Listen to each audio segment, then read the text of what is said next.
Fala pessoal, então hoje eu vou gravar um vídeo um pouquinho diferente aqui para vocês. Estou aqui no meu quintal falando nesse momento. Então basicamente, nesse vídeo eu vou falar um pouquinho sobre por que todo mundo está errado. Mas não é nesse sentido. É na questão de por que os anti-IAs estão errados e por que os pró-IAs estão errados. Então por que os dois lados do movimento anti-IA, pró-IA estão enxergando essa questão da inteligência artificial de uma maneira errada, enganada.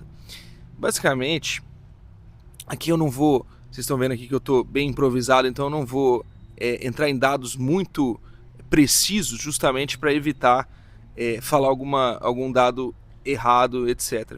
Mas basicamente, se a gente pegar a história das evoluções tecnológicas, como que as tecnologias foram surgindo e se tornando populares e padrões na indústria, no uso cotidiano, etc. A gente vai ver que basicamente todas as tecnologias, né, não dá para dizer todas, mas grande parte delas passou pelo mesmo ciclo, que é o seguinte ciclo.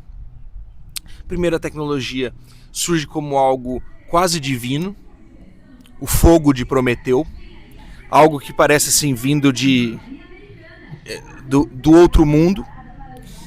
E aí essa tecnologia promete resolver coisas que ela não é capaz de resolver.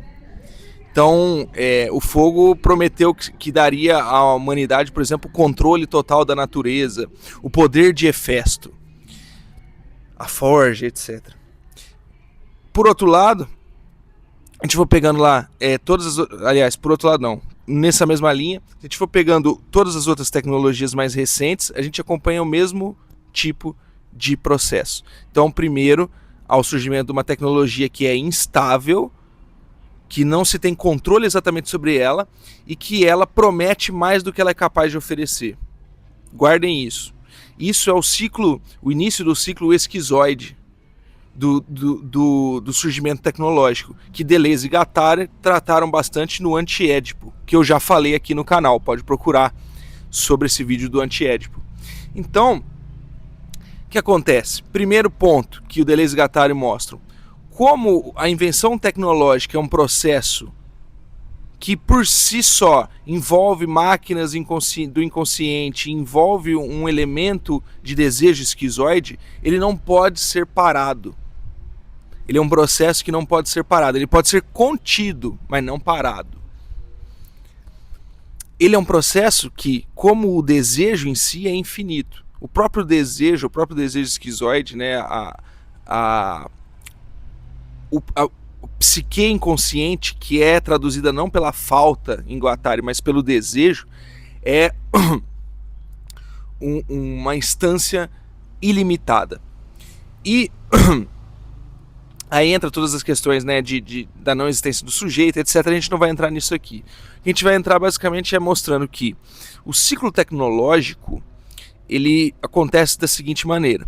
Primeiro se surge uma tecnologia que parece mágica, ela entra nesse fluxo esquizoide, ou seja, ela começa a prometer tudo, e ela começa também a ser utilizada para crimes, para todo tipo de fluxo que foge do padrão normativo.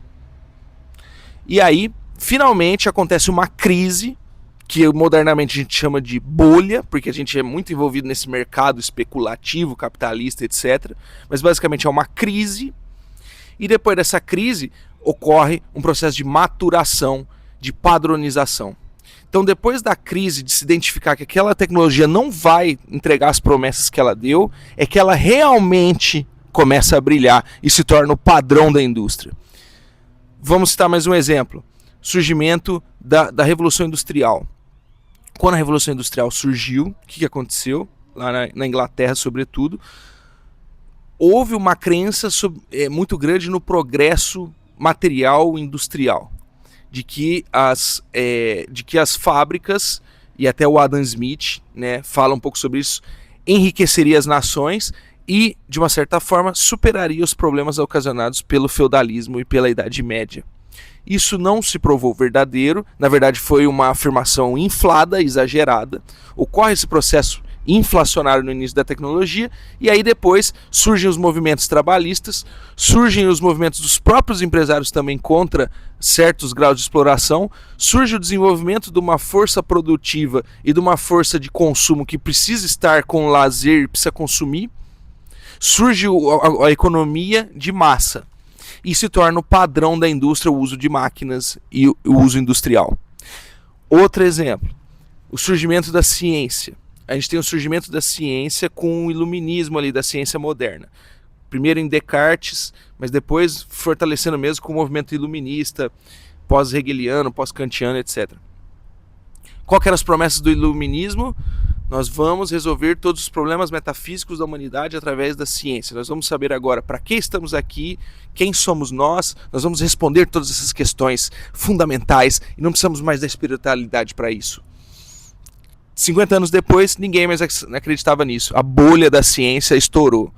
O que aconteceu quando a bolha da ciência estourou? A ciência caiu? Não, ela se tornou o padrão. Hoje ninguém mais fala sobre educação, sobre pedagogia, sobre saúde, citando dados da Bíblia. A não ser que seja, lógico, bancadas radicais, enfim. Mas praticamente todo mundo tem como paradigma que a ciência é o jeito certo de pensar racionalmente. Hoje em dia com dados e estatísticas e etc. Se tornou o padrão. Se tornou menos do que prometia, muito menos. Mas se tornou o padrão. E é a mesma coisa que vai acontecer com a IA. Ela nem vai se tornar tudo que os pró-IAs prometem. E ela nem vai se tornar o que os anti-IAs falam.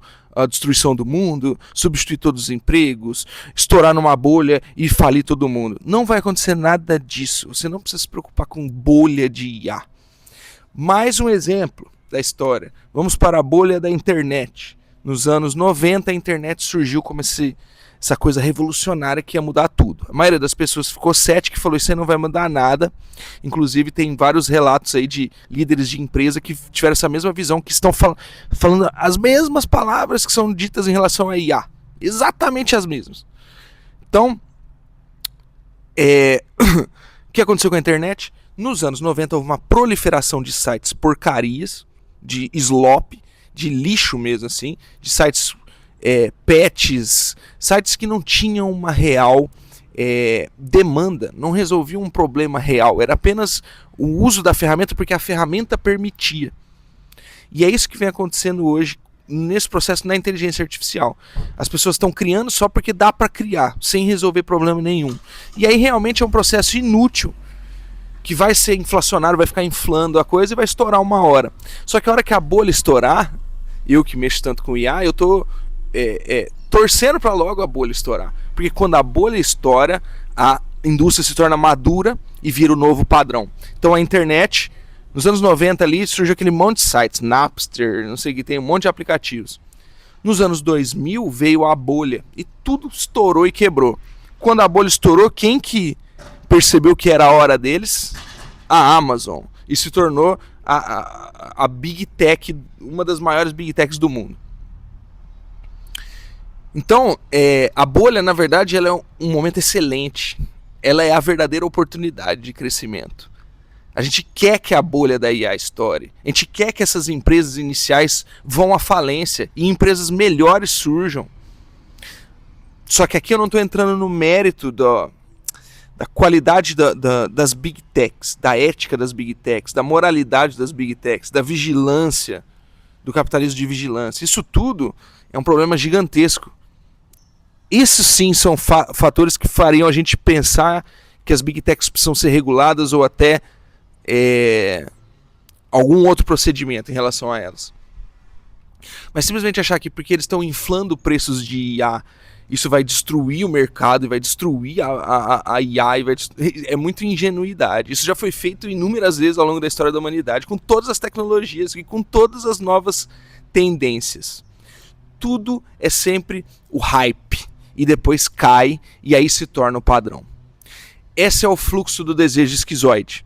O desejo se torna uma coisa incontrolável, depois ele é contido e padronizado numa carapaça, numa caixa normativa. Até aqui a gente pode usar, além disso é crime, além disso não é o uso válido.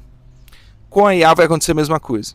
Então a gente vai parar de achar que a IA vai ser Deus, vai responder tudo, vai ter a AGI aí, e a gente vai entender que a IA é simplesmente um martelo com mais botões.